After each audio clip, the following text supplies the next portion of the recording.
नवरात्रि के पावन पर्व के 7वें दिन की पूजा का विशेष महत्व होता है।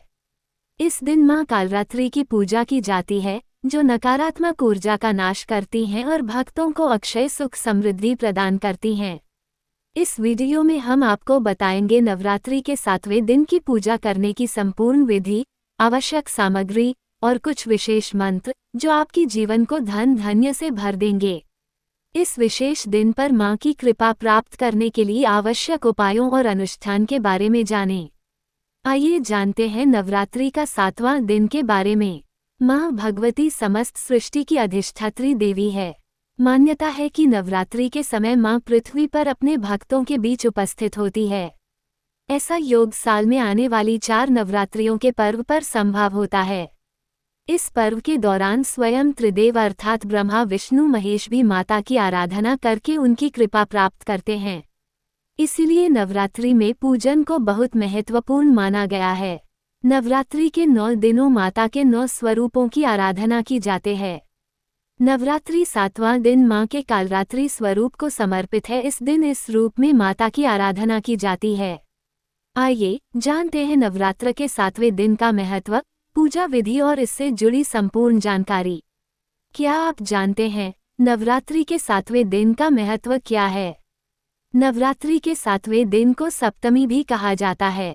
इस दिन माता के कालरात्रि स्वरूप की आराधना करने का विधान है। देवी कालरात्रि भगवती का विकराल रूप है। देवी कालरात्रि जीवन में कष्टों, बाधाओं से मुक्ति और खुशियों का संचार करती है। सच्चे मन से की गई इनकी पूजा आराधना से मनुष्य को सभी कष्टों से मुक्ति मिलती है। जातकों को सभी तरह की नकारात्मक शक्तियों से छुटकारा मिलता है और वो सभी सुखों को प्राप्त करता है। अब जानिए नवरात्रि के 7वें दिन का शुभ मुहूर्त क्या है। नवरात्र के 7वें दिन मां दुर्गा के 7वें स्वरूप मां कालरात्रि की पूजा का बहुत महत्व है। इस वर्ष नवरात्रि का 7वां दिन 9 अक्टूबर 2024 को है।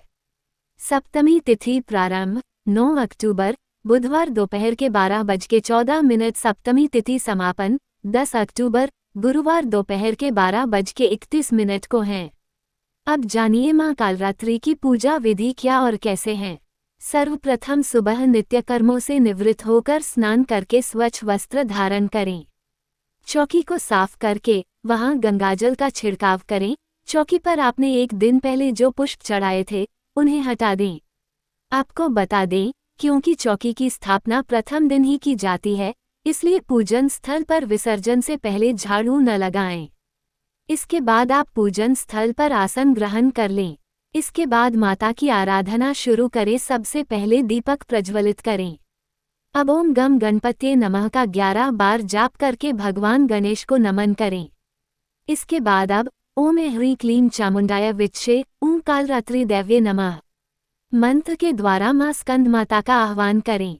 साथ ही माता को नमन करके निम्नलिखित मंत्र के साथ मां स्कंद माता का ध्यान करें। प्रथम पूज्य गणेश जी और देवी मां को कुमकुम का तिलक लगाएं। कलश, घट, चौकी को भी हल्दी कुमकुम अक्षत से तिलक करके नमन करें। इसके बाद धूप सुगंधी जलाकर माता जी को फूल माला अर्पित करें। आप देवी जी को लाल और पीले पुष्प अर्पित कर सकते हैं। नरवाण मंत्र ओम ह्रीं क्लीं चामुंडाय विच्चे का यथाशक्ति अनुसार 11, 21, 51 या 108 बार जप करें। एक धूप दान में उपला जलाकर इस पर लोबान, गुग्गल, कर्पूर या घी डालकर माता को धूप दें और इसके बाद इस धूप को पूरे घर में दिखाएं। आपको बता दें कि कई साधक केवल अष्टमी या नवमी पर हवन करते हैं, वहीं कई साधक इस विधि से धूप जलाकर पूरे 9 दिनों तक साधना करते हैं। आप अपने घर की परंपरा या अपनी इच्छा के अनुसार यह क्रिया कर सकते हैं। अब भोग के रूप में मिठाई या फल माता को अर्पित करें। इसके बाद मां स्कंदमाता की आरती गाएं। अब जानिए मां कालरात्रि को क्या भोग लगाएं और उनका बीज मंत्र। 7वें दिन मां कालरात्रि को गुड़ या मेवों से बनी चीजों का भोग लगाएं। इससे मां आपके ऊपर आने वाले सभी संकटों से आपको दूर रखेंगी। ऐसे में आप गुड़ और मेवे से बने लड्डू का भोग लगा सकते हैं। मां महागौरी का बीज मंत्र श्री क्लीं ह्रीं वरदाय नमः। अब अंत में मां कालरात्रि की कथा सुनते हैं। पौराणिक कथा के अनुसार दैत्य शुंभ निशुंभ और रक्तबीज ने तीनों लोकों में अपना आतंक मचाना शुरू कर दिया, तो देवतागण परेशान हो गए और भगवान शंकर के पास पहुंचे।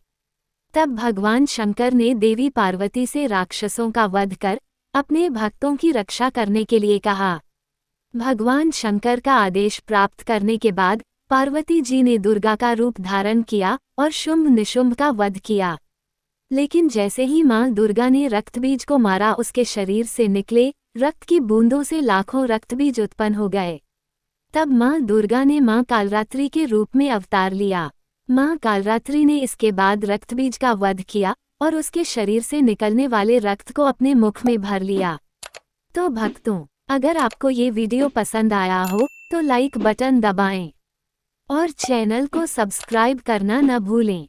हम आपके लिए इसी प्रकार और भी ज्ञानवर्धक वीडियो लेकर आने वाले हैं। और हाँ, अगले वीडियो में हम नवरात्रि के 8वें दिन की विधि के बारे में बताएंगे। तब तक के लिए माता रानी की कृपा आप पर बनी रहे। जय माता दी।